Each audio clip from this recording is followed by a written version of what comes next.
living in paradise. They had what some called the perfect relationship. Their mysterious disappearance captivated the public. The Benedetto family plastered the island with missing posters. Everybody was a suspect.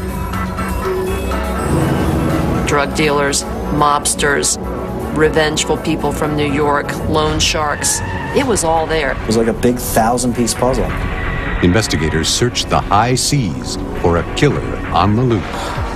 The fact that he could turn out to be so twisted just blew everyone's mind.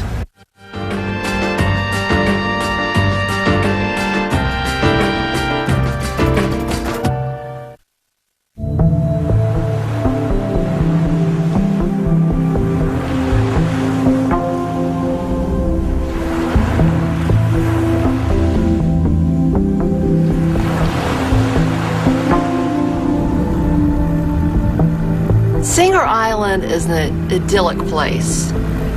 There's beautiful blue water all around it. It's quiet. It's the type of place you would come for a vacation.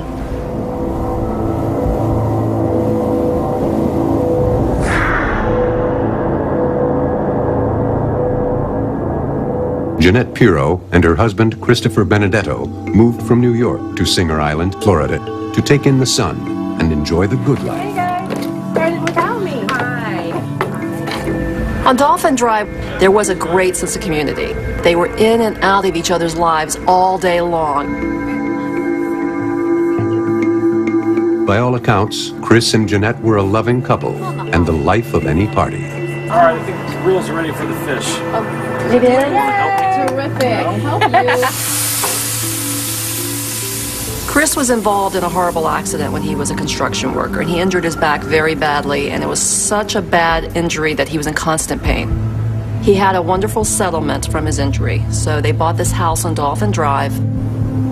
He was able to live out his dream of going fishing right off the canal a block away. They truly had found paradise.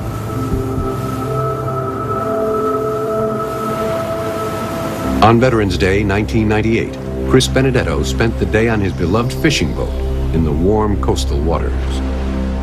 Jeanette was busy making plans to spend that evening out with their neighbors as soon as Chris returned.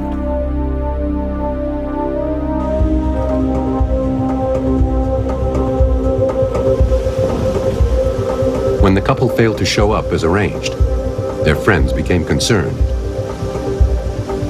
They tried to call Jeanette on her cell phone, no answer. Never heard from them that night. Came home, house was dark. The next morning, there is still no sign of Chris or Jeanette.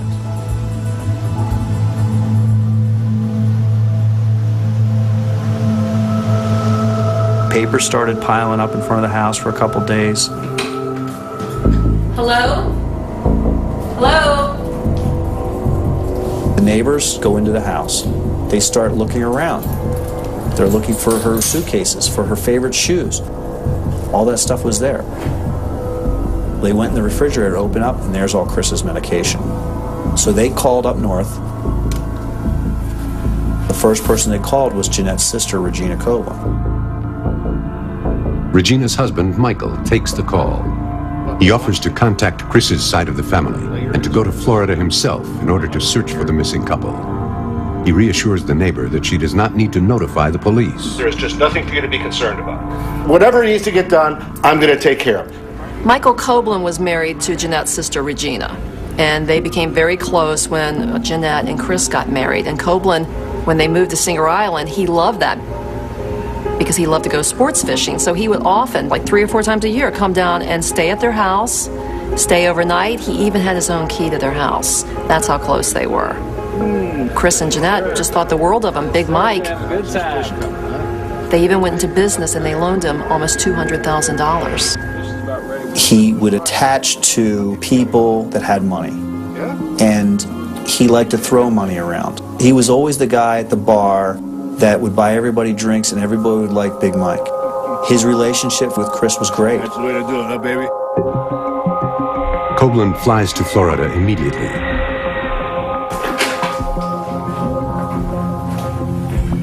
He stays in the missing couple's home for several days.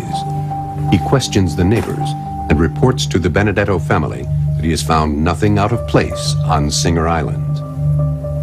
When Coghlan comes up empty-handed, two of Chris's brothers join him in Florida to conduct an investigation of their own. The Benedetto family is probably one of the most loving families you'd ever want to meet. There was a total of 8, including Chris. Brothers Michael and Paul Benedetto are both police officers. They were putting flyers up looking for them. They were going door to door at the neighbor's house. They were going to marinas trying to find if they had any information about the boat. The press jumps on the story. The Benedetto family plastered the island with missing posters. They didn't find him yet? No, they haven't found them yet. And the Benedettos file a missing persons report with the local police. Hi, Detective Payne, Riviera PD. Oh, yeah, Mike Benedetto, come on, sir. When we first met the Benedetto brothers at their residence, they told us they'd been down there for 3 or 4 days already. If there was any crime scene, it was already destroyed or contaminated by them living inside the house, using the restroom, using the shower, sleeping in the beds, drinking and eating the food. It made a lot of our investigation a little bit tougher. Detectives launch a formal investigation. I interviewed all the brothers, the friends, and Michael Coghlan during an initial investigation. The medicine, because Chris takes medicine. Medicine? For his back. We told them that we were getting a search warrant signed that day by a judge, and we told them to go ahead and vacate the house. They'd been in Singer Island living in Chris and Jeanette's house, searching for their missing relatives. And on the last day, they're saying, okay, we've been here 5 days, we've got to go back to our lives, we'll do the best we can to find them. And they're going through the house, they're taking things out of the socket, turning off lights, turning off the air conditioning. One of the Benedetto brothers goes into the garage.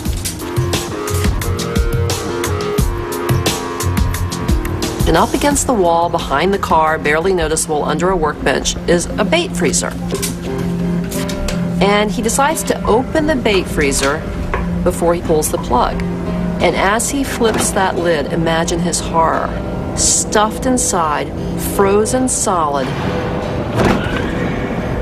a naked body. The individual inside the freezer was Jeanette Pirro.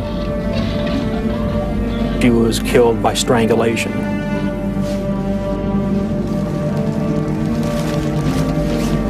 Paul Benedetto went into a panic.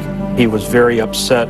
We actually had to call the paramedics for him because he started having chest pains, as well as one of the other brothers. They were starting to get sick also. And that's when we determined that this is a crime scene, and we got everybody out of the house.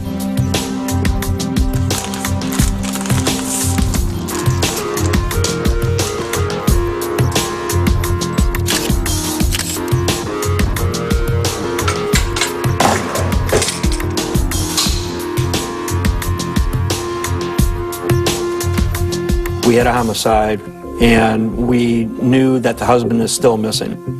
And my first instinct is Christopher Benedetto is involved in this somehow, some way, somewhere, and that he's fled the area, and that he's going to come back to us, or we're going to have to hunt him down. Searching the home, detectives find a video the couple made shortly before their disappearance. Jewelry, that is insured, just in case. Ruby, diamond ring. This video was Christopher and Jeanette going through their home, documenting their jewelry, their furniture for their insurance company. These are all custom rods, 2 Finor 50 wides with Amelon line, 4 30-pen TWs, and approximately, well, not approximately, 6, 7 spin reels. Detectives discover most of Jeanette's jewelry is now missing and begin to suspect that money could be the motive.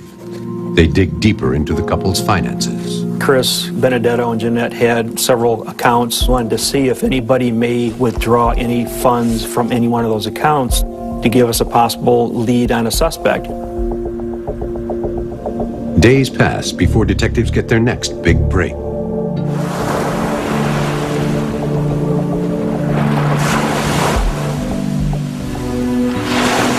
Singer Island lifeguard Benjamin Demonstranti is watching the local news Crime scene tape shattered the security of this quiet Singer when he Island learns about Chris Benedetto's disappearance.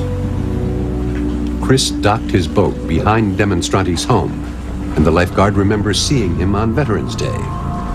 But he wasn't alone. Benjamin Demonstrati, he told us that Chris would come almost every day to go to his boat and go out fishing and come back. Veterans Day, November 11th, 1998. About 7:35, 7:40, a car pulled up in the front driveway. So which, I thought was Chris Benedetto, because every morning, like clockwork, he went fishing. I heard 2 doors open and 2 doors closed. Then I heard a voice say, "Grab the rods," which was Chris Benedetto's voice. And then I heard the boat starting out on the dock.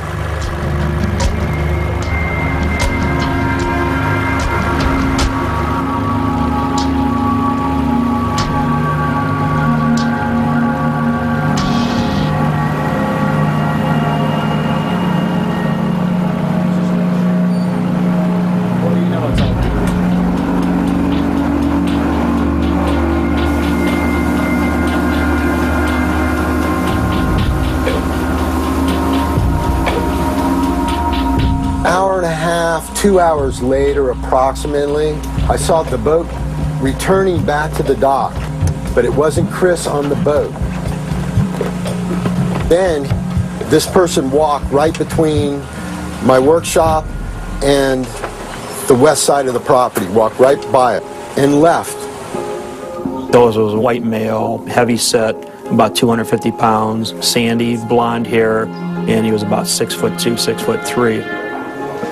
We had 4 or 5 people that matched that description. That was the Benedetto brothers, as well as some family friends and a brother-in-law by the name of Michael Coblin. We decided that we were going to bring all the family members over to Ben Demonstrati's house, and we were going to actually do kind of like a lineup. Would you recognize him again if you saw him? Yeah, man, I know that guy. As detectives are about to find out, Chris's business dealings with his family may have yielded deadly returns.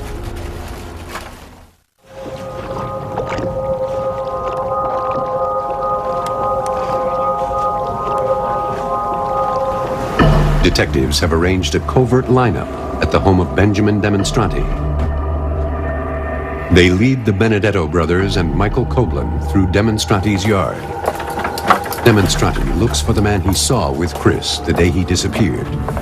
Demonstrati pointed to one individual and said, "That's the guy that I saw get off the boat that day." And he pointed right to Michael Coblin. Michael Coblin looked at me with the most coldest, evilest stare that I've ever seen. I'll never forget it again the rest of my life. We asked Michael Coblin to come out of the crowd. We wanted to take him to the station and talk to him a little bit more in-depth on tape. Were you down here November 11th? Absolutely not. Where were you at November 11th? Home. Did you take Chris's boat on November 11th for about 3 hours? No, I didn't. What would you say if I told you that we had a witness that says on the boat Wednesday? He must be mistaken. Why is that? Because I wasn't here. Is there anybody that can vouch for you being up north? My wife. Next, detectives question Coblin's wife, Regina, who's just arrived on Singer Island. Prior to the 17th of November, did you or your husband ever come down here? No. Was your husband down here in South Florida prior to the 17th? He was down last January. Detectives believe she's lying, but they can't get her to crack. You look at his wife, who is Jeanette's sister, and say, "You're potentially sleeping with the man that killed your sister, and you don't want to talk to us. You don't want to do anything to help us at all." And she never would. Crime scene investigators search Chris's boat for clues, but it's been wiped clean. It's what's not there that raises red flags. It appeared that the anchor was missing off the boat. We found out what kind of anchor that he had, how much rope or how much chain was on there. It was approximately 10 foot of rope and chain missing. And that would have been enough to wrap around an object and toss it overboard and make it sink to the ocean bottom.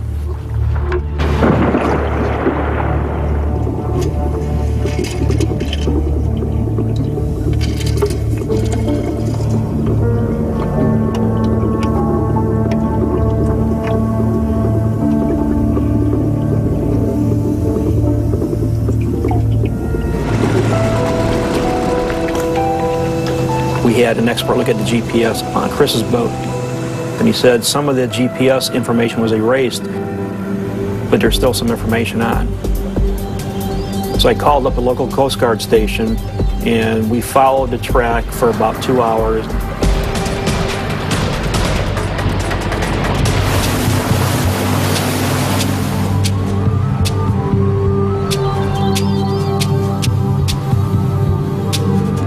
We couldn't find anything because the water was so deep. If Chris Benedetto is in the water, there's no way to find him now. Several weeks into the investigation, detectives hit a dead end. Refusing to give up, police asked federal law enforcement for help. They came to us and asked, we need interviews, maybe surveillance, things like that, because now they're believing that maybe Chris is dead and that this guy had something to do with it. Federal agent John McVeigh digs into Koblen's background. The suspicion was that Michael Koblin had some type of mob connection, and that really came from people that knew him because they always said he always seemed like a wise guy, or he gave you the impression that he was connected. Everybody said he always used to have a big wad of cash. He'd always pull out the hundreds and things like that. Well, you know, he was living the game. He might have thought he had connections, but there was nothing for us to ever say or ever link him to anything.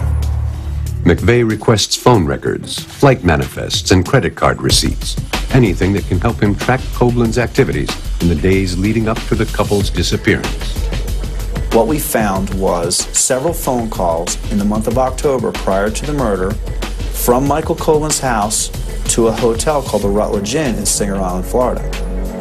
The Rutledge Inn is only about a half a mile from Christopher Benedetto's house.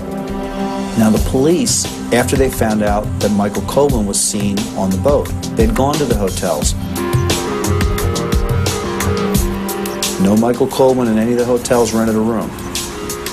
McVeigh returns to Singer Island to search the Rutledge Inn himself.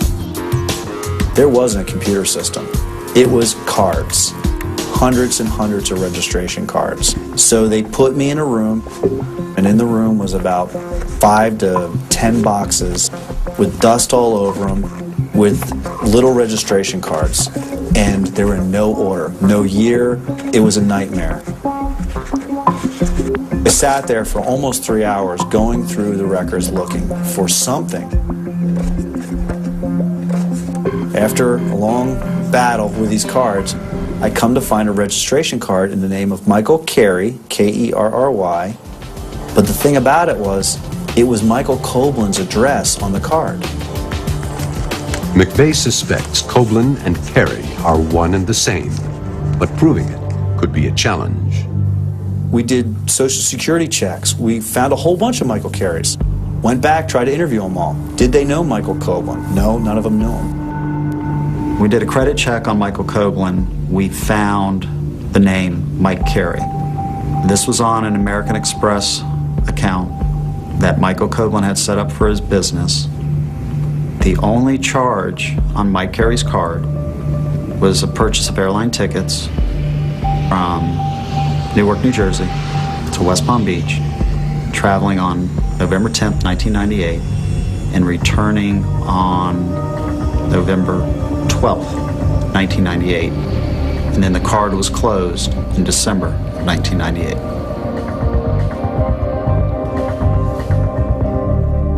Special Agent McVeigh goes back through the phone files, hoping for more information tying Michael Koblin to Mike Kerry.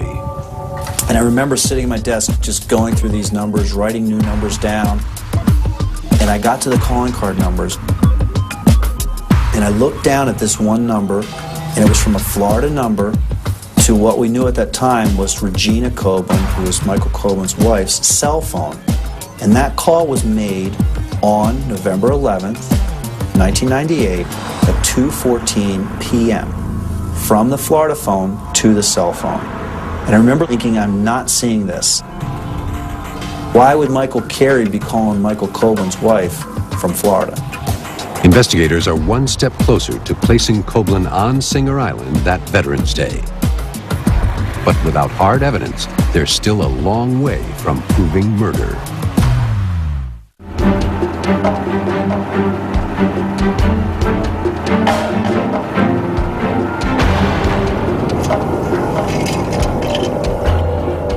Investigators have an eyewitness placing Coblin on Chris Benedetto's boat the day he disappeared. But Coblin's wife, Regina, has sworn that he was with her in New Jersey.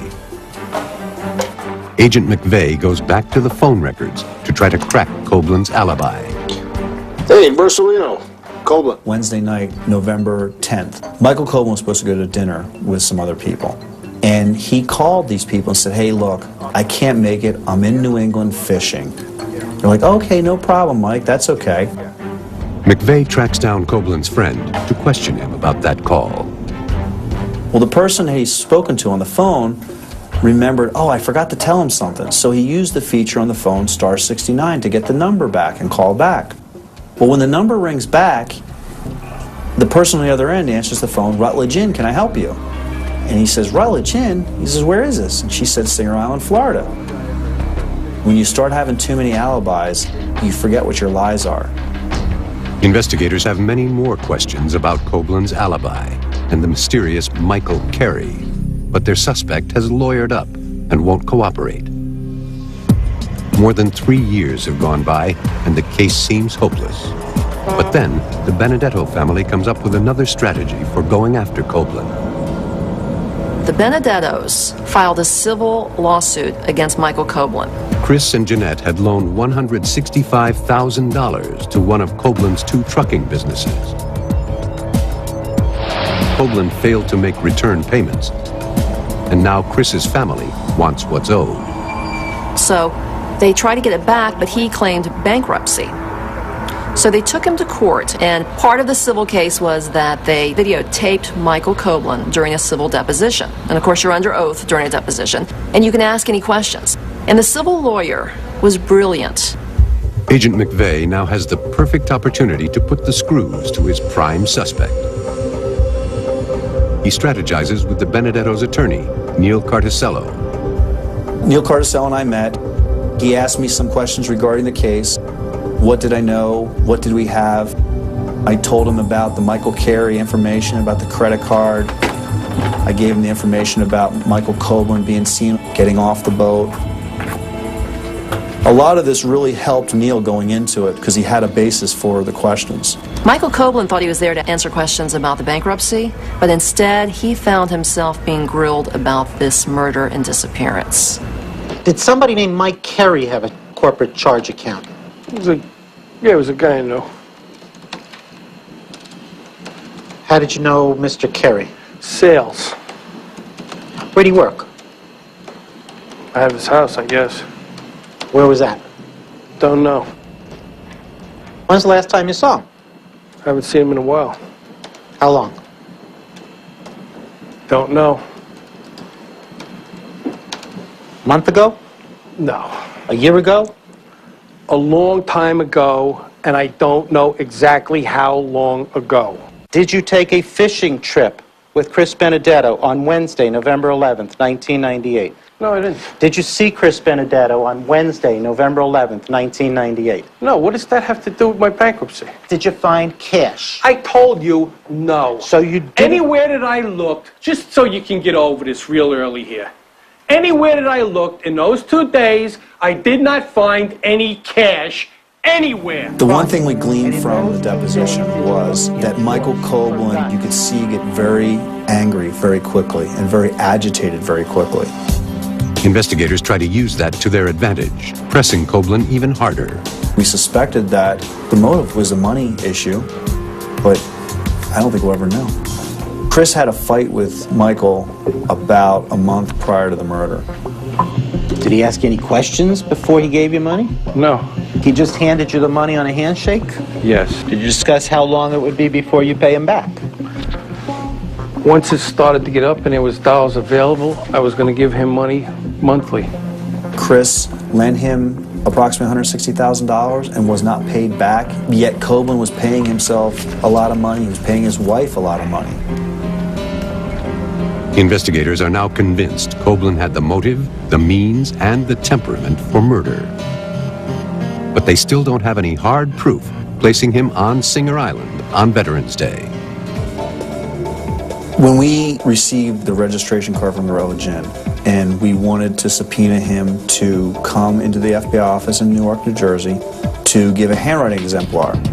But the cagey suspect manages to elude the process servers for months. The agent tried a couple times to serve the subpoena, and a couple times Michael wasn't there. So eventually he caught up with him, served him the subpoena, and was instructed to come to the office. Well, Michael never showed up. He claims that he doesn't really remember what happened, but these gentlemen came up to him and just started beating him. And Michael wasn't found until the next morning. He was taken to the hospital. They were telling us they didn't think he was going to make it. The mystery of Koblen's attack remains unsolved. Miraculously, he came out of the coma. He eventually did show up for the subpoena. All right, Mr. Koblen, now that we finally got you here, what I want you to do is this. I'm going to give you one of these cards. My partner is going to tell you what to write in it. The special agent from the FBI in Newark did a great job. This agent actually made small registration cards, exactly like the one that we sent him, to simulate Koblen signing the registration card. Print the name Mike Kerry, M-I-K-E, K-E-R-R-Y. We sent them to the FBI laboratory in Quantico to determine, is this the same writer? The examiner reviewed it, and the examiner told me, never forget on the phone, she said, this is an unbelievable match. Without a doubt, this card was written by Michael Koblen. Investigators finally seem to have Koblen on their hook. But they hit an unexpected snag at the state attorney's office. A source told me it would take a miracle to solve this case because it's all circumstantial. Even if we know that he's on the plane, we don't know he's on the plane. He may have bought a ticket, but where's the proof he ever got on the plane? Where's the proof he was ever in Singer Island? Even if his fingerprints are inside Jeanette and Chris's home, so what? He's been there a million times. You get frustrated because you think you have enough to bring the case to indictment or to bring it to trial. It's dangling right there in front of you and you just can't reach it. McVeigh fears that years of work may have been in vain.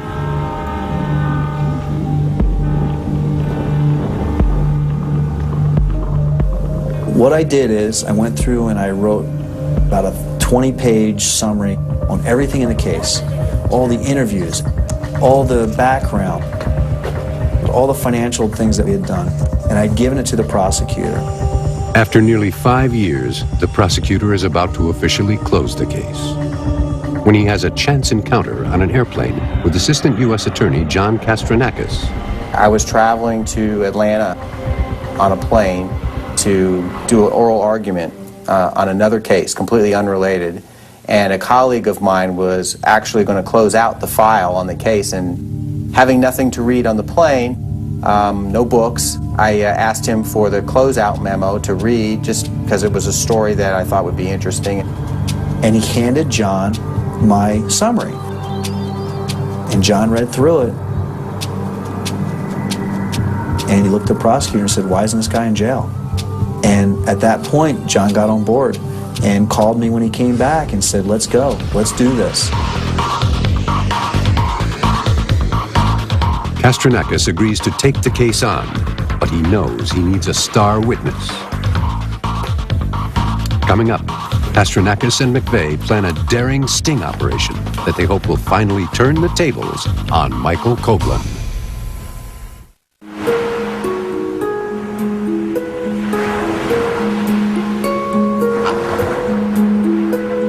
Federal prosecutor John Kastrenakis believes Michael Koblen killed Chris Benedetto and Jeanette Pirro. I looked through the evidence that McVeigh and Waits had compiled to that point, and they had Michael Koblen coming here under an alias. They could prove that he had registered at the Rutledge under a false name of Mike Carey and had made the handwriting exemplars on him. They had the motive and the business relationship of him ripping off his brother-in-law, Chris Benedetto.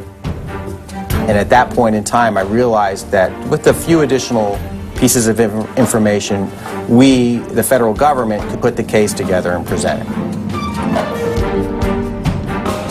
But first, Kastrenakis' team needs to establish the grounds for making this a federal case. I thought that if we could show that the murder circumstantially happened on a boat on a canal that connected to the ocean, there would be federal jurisdiction. The waterway from behind the Demonstrati house all the way out through the inlet into the ocean was navigable waterway, therefore federal jurisdiction. We got it.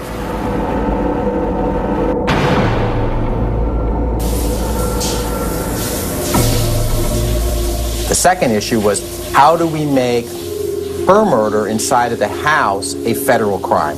Her house is not federal protected area, but it is a federal crime to kill somebody who was a witness to a potential crime. That is the disappearance and or murder of Chris Benedetto. John Castanakis called and he told me, I think you've got a really good case here and I think this is prosecutable. We need to do a little more work and we'll see what we can do about getting this indicted. So McVeigh pursues an angle that has been nagging at him all along. What happened to Jeanette's missing jewelry? Michael Coblin had stayed at Chris and Jeanette's house, but he also stayed on a boat called the Absolutely. And the Absolutely had a landline boat line when it pulled up to the slip. We pulled the phone records during that week that Michael was there. Again, numerous calls. I discovered a phone call during that week to a jewelry store in New York City called DeAngelis Jewelry Store.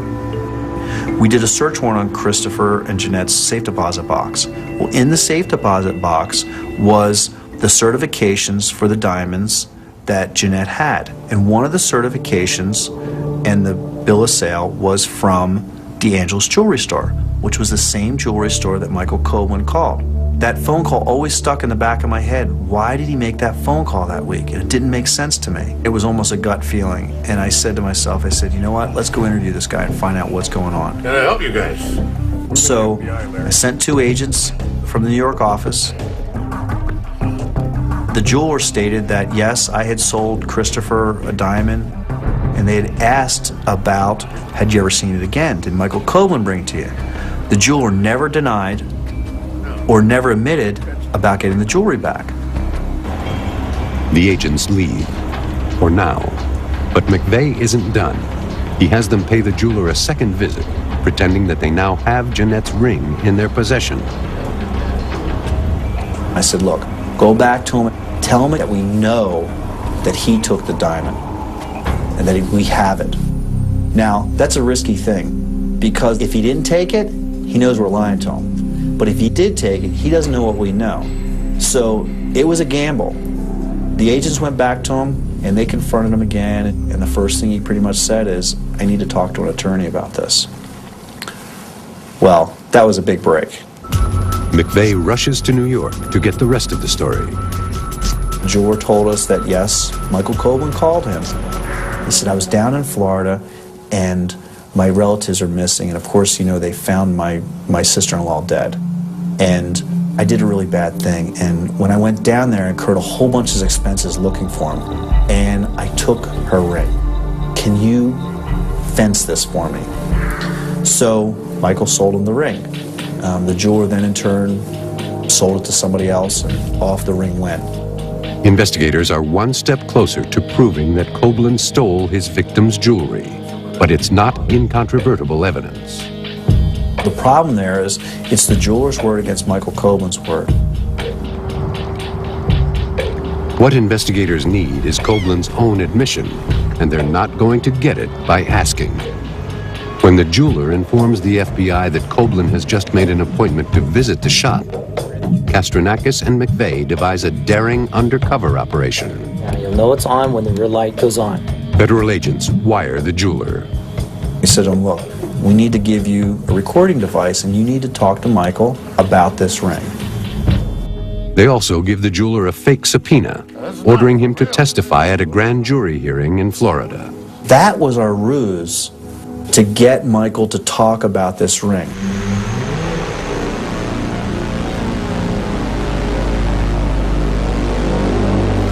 So Michael eventually showed up at his shop, and they had a conversation. The recording device was on. Just as he's about to leave, the jeweler said to him, hey Mike, I got a subpoena. And Mike stopped. He goes, oh really? Now the jeweler never told him what the subpoena was about, but Michael knew right off the bat what it was about. Oh, yeah? From Florida. Okay. Well, then the jeweler said, what if they asked me about the ring you brought me? What if they ask about the pieces? As far as I'm concerned, you never saw them. I haven't been in touch with you. Nobody knows that. Okay. That's between you and me. Probably didn't get a word out of me. Okay. Because all I would do was throw me under the bus. Which acknowledged that Michael Coghlan brought him Jeanette's ring. When I heard that, I said, game, set, match. This case is over. Close to 5 years after they opened the case, investigators are finally ready to arrest Michael Coghlan on murder charges. But with a largely circumstantial case and only one body, there's no guarantee the suspect won't slip the noose one last time. After years of hard work, investigators finally have an arrest warrant for Michael Coghlan. We got the indictment and we flew up to New Jersey. I brought an agent up from my office and Mike Waits.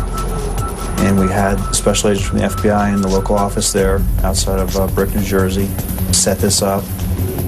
Mike and this other agent's responsibility was to find Michael Coghlan. It was an anxious feeling, not realizing what would happen, what he would do, what he would say. The signal was out to arrest him. And everybody swooped in and cars came in and Michael started looking around and didn't know what was going on. And we got up to him and we explained to him, you're under arrest, and put the handcuffs on him. I stood in front of him and I said, Michael, I said, I'm John McVeigh from the FBI. And his head just dropped and it just got this exhaust feeling, like, almost like it was a relief. The big story at 11, after years of waiting, the wait is finally over. The suspected killer of Chris Benedetto and Jeanette Pirro is taken into custody. Mike, were you with Chris that day? On November 11th, 1998, when you went on the fishing boat with him, what happened to him? Mike, did you wrap the anchor around him and throw him into the water? Are you surprised you're being arrested? Yes. Are you innocent or guilty? Coghlan is finally returned to Florida, where the much-anticipated trial opens to a swell of publicity. I attended every single day of the trial in Fort Lauderdale and reported on it each night live.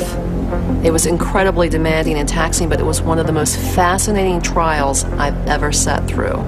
Here from New York and New Jersey, the 17 members of the Benedetto family to seek justice for their brother and sister-in-law. I remember that day. I'll never forget it. It's changed my life, and this bastard took it from me. Finally, this killer is sitting there. And to see him every day with a suit and to watch his mannerisms and to look at the jury and know these people are going to decide, is this killer going to walk free or is he going to pay for the crimes? The Benedetto family were there for almost every single day of the trial. As a result of their willingness to cooperate and their insistence in justice for their brother, the investigative team and the prosecutorial team had a lot of emotional capital. Piece by piece, the prosecution ties Coghlan to the murders.